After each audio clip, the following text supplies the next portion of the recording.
You got to get out ahead of it, because as you're conveying this to us, you're not out ahead of it. You're remembering what was, which is activating within you a current problem in your current relationships. It's about that too. So you're not out ahead of it.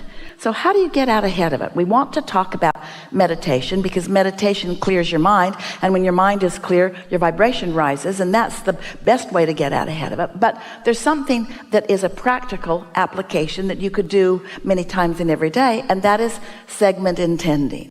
We want to describe what we mean by that, because we have an updated way of describing it to you since calibration is part of our conversation now. We just want to say to you that what calibration is not trying to fix something, because that calibrates you to the problem. Every time you try to fix something, you calibrate to the problem.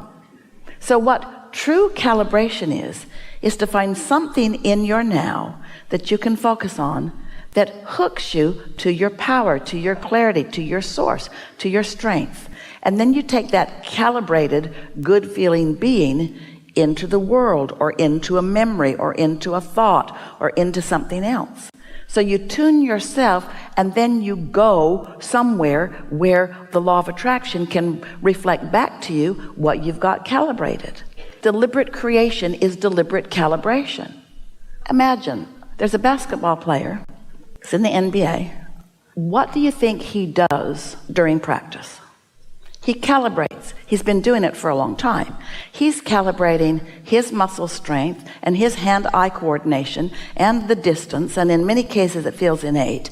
And he can, without thinking, it usually works best, he can, because of what he's learned, because of all of the calibration he's done, he can pop that basketball in the direction of the hoop, and it can go in because he has calibrated that.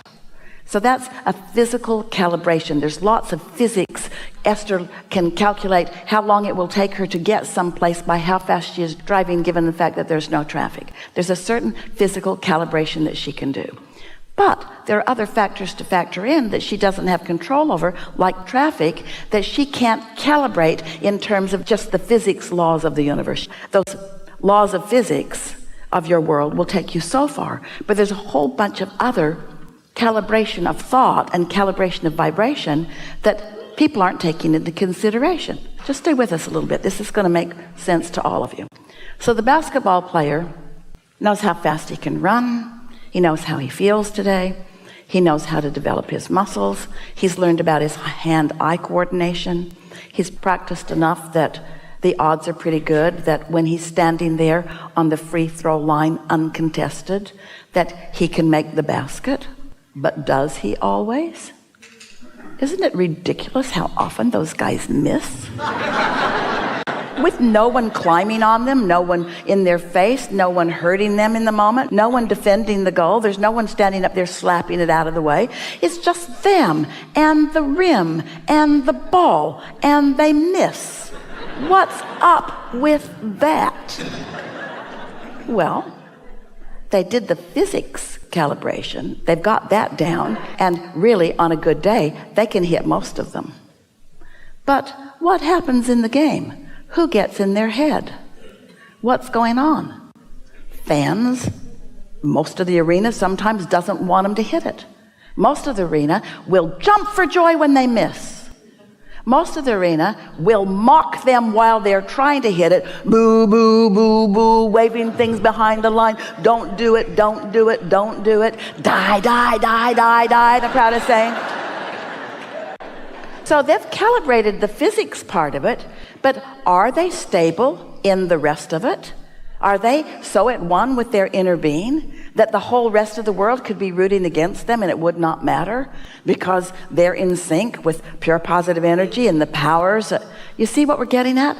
Most people are not even considering true calibration. Calibration is hooking up with source, and source is already hooked up with who you are and what you want, and the law of attraction is predominantly responding to that, and there's no reason for any of you to not get exactly what you want every time, except that you're taking into consideration too much of what somebody else is thinking about you in the same moment.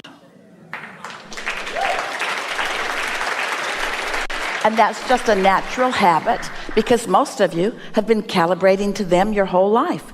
because you didn't know about your inner being. You didn't know what your emotions were telling you. You didn't know that there was another point that you could calibrate to. You were taught that your emotions, when you feel bad, it means that things are going well. That's what religions teach. Suffer and struggle and sacrifice and you'll go to heaven. What? What? That says you can have a happy ending to an unhappy journey.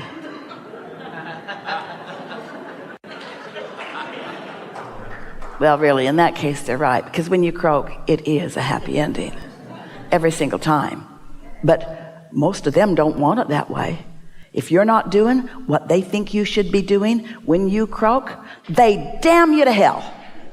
Fortunately, they have no power over that. First of all, there is no hell. Second of all, you don't go where they send you. But when you reemerge in a non-physical, you release all doubt and fear and worry, and you just naturally allow yourself, the law of attraction just draws you right to who you are. And that's what's going on all day, every day. All day, every day. So, our diagnosis of you, you're trying too hard. Most of all, you're trying to please others. And in your effort at pleasing others, you're not pleasing yourself, and then you condemn yourself for even trying to please yourself. And we just want so much for you to know that when you feel good, it is so good. And when you feel thrilled, it is so good. And when you feel clear-minded, it is so good. And when you feel happy, it is so good. And when you feel wonderful, it is so good, because that's who you really are. And nothing else will do for you. Nothing else will do for you. Nothing else will do for you. Everything else is off for you. But nobody's going to do it for you. But nobody's going to do it against you either, because nobody else has the power. So now think about where we started today. We started by explaining to you the point of attraction that your inner being is. One who's connected to that is millions of times more powerful than any who aren't. So imagine the attraction power of your inner being. If you just let go a little bit of the things that are troubling you and worrying you, you'd be drawn right into who you are. And in time, what happens to you? You don't give a rip what anybody else thinks, because they don't really know what they think. They're all over the place. It was never their job to please you or to like you or to support you or to condemn you. They are not an issue in your connection. What they are is valuable to your calibrating what you want and don't want. That's what you all are for each other. Not one of you is the stream that flows to another. What you all are is evidence of a stream flowing, and evidence of the degree to which you are allowing yourself to be in the stream and allowing the stream to flow toward who you are and what you want, you see.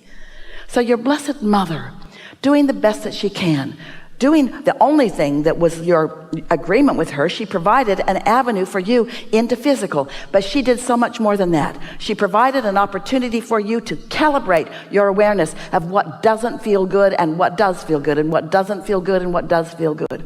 She helped you to know at an early age. Do you know, here you are at this young age, knowing unequivocally what you want and how you would like the world to be. Wanting kindness and stability and ease and flow and power and unfolding. That's what you've come to know. And while she represented something quite different, her different representation is the reason that you're so clear about what you want. And it's also the reason that so much is going to go so well for you your whole life, now that you've found this piece of all of that, you see. And so now your partner, same thing. Don't put it off on him. Don't ask him to be some way. We take that to an extreme when we offer our favorite example. So here you are in this world of interconnection through the internet and all of the social media that you have. And so you decide that you're going to live the perfect world, and you decide that those people out there are the perfect people to make that happen, because you're misguided. And so you say, I put up my profile and a whole list of things that I need and want from the world and from others. And you say in your description to everyone, take a look at this picture, this is me, and when you run into me, and you might, because I'm out there getting around, when you see me, I need these things from you. Or you could calibrate to your inner being and only meet up with those who are a vibrational match to who you really are.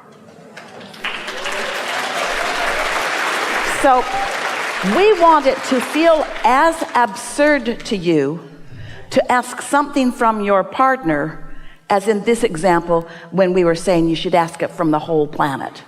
We want it to feel that absurd, because it is that absurd. to say, be away from me and feel away from me so that I can feel something.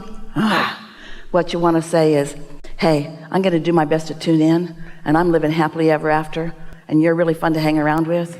And when we do it together, it'll be extra dynamic. But whether you join me in that or not, that's where I'm going. So sometimes we'll click and sometimes we won't, and sometimes we'll click and sometimes we won't. But I'm not putting any of this off on you, because that's disempowering to me and confusing to you. Really good. Really good. Really, really good. Really good.